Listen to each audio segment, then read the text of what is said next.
name is Jade, and for my book presentation, I'll be talking about the book called You Are a Badass, How to Stop Doubting Your Greatness and Start Living an Awesome Life. And this is written by Sincero. Well, this copy that I have right now is borrowed from the library, and it's published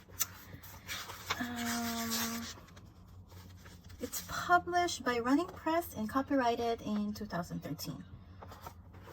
I first encountered this book back on May. I remember the exact date since I posted it on my Cage Between Pages account.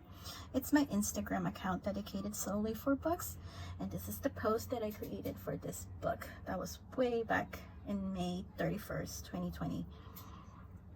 Since I work at a public library, I get to see new books daily, and this specific book just caught my eye with this bold yellow color and kind of like a badass title. And at first I considered it just like any generic half-baked self-help book claiming to know the secret to a beautiful, fulfilling life. Well, it's actually yes. This book is just like any self-help book. There's no earth-shattering revelation, and there are no mind-blowing ideas in it that haven't been said already in other million self-help books. And on top of that, this book is actually, well, it has way more woo-woo than I was expecting. Like part 3 of the book, show you here. Part 3, right over here. How to tap into the mother lode. This book is a chapter full of believing in the universe and accepting the greater power from the stars or whatnot. And Sincero thinks that we need to vibrate at a high frequency, which will cause good things to come our way. I mean, excuse me? What? So I was put off by this oft-repeated beat of woo-woo, so I decided to skip that part entirely. And also, I skipped chapter 24 when Sincero starts talking about money and how to manifest success by buying expensive things that you may or may not afford. I mean, personally, I will not take financial advice on a self-help book that helps me to use the energy produced by the universe to manifest my ultimate dream. No, thank you. And I also found a few typos in this book. I'm not a grammar Nazi, and I'm not that good in English as well, but for me, whose English is a third language, found typos. So I guess the editor couldn't accept enough energy from the universe while editing this book. But you might ask, what am I doing presenting this book when it sounds like I don't like the book? Well, my fellow readers, I am currently showing you a perfect example of a love-hate relationship with this book.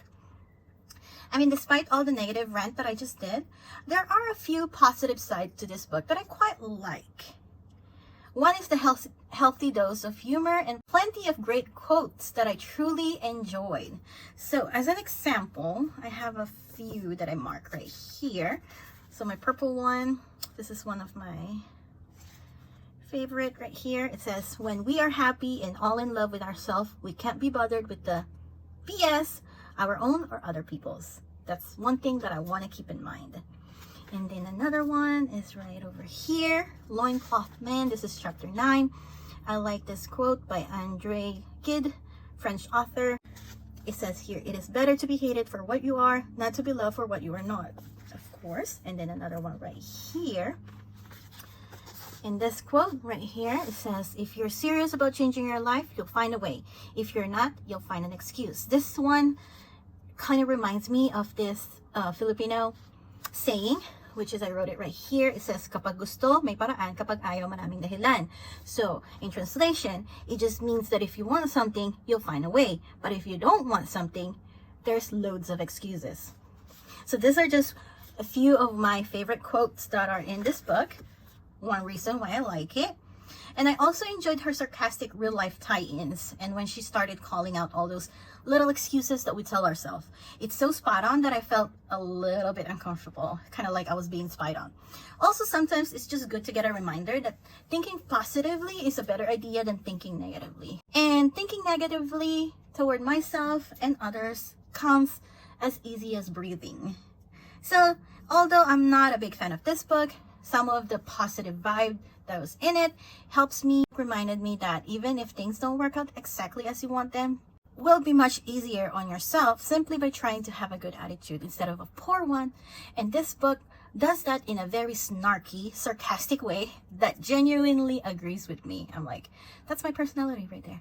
And one of my favorite chapters is on right over here, page 113, chapter 14. It says here, Gratitude, the Gateway Drug to Awesomeness, where I'm already applying 2 of the suggestions on how to practice, which is write your thank you notes. And this is thank you notes for yourself. And of course, to love yourself. Be grateful for all you are and all that you're becoming. So I'm really big into writing notes for myself.